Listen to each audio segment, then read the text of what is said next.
విలువ పెట్టి కొనబడిన వారు గనుక మీ దేహముతో దేవుణ్ణి మహిమపరచుడి. 1 కొరింథీయులకు రాసిన పత్రిక 6వ అధ్యాయము 20వ వచనము. యేసు ప్రభు నిన్ను విలువ పెట్టి కొన్నాడు, తన స్వరక్తంతో కన్నాడు.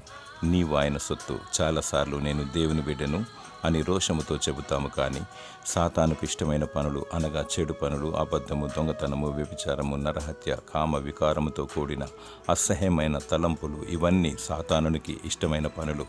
వీటిని చేసి వారిని సంతోషపెడుతూ ఉంటాము. యేసు ప్రభువును పదే పదే సిలువ వేస్తున్నాము. ఆయన గాయాలను రేపుతున్నాము. మనసు మార్చుకో, పరిశుద్ధతను కోరుకో. దేవుడు నీ అంతరాత్మలో సత్యమును కోరువాడు.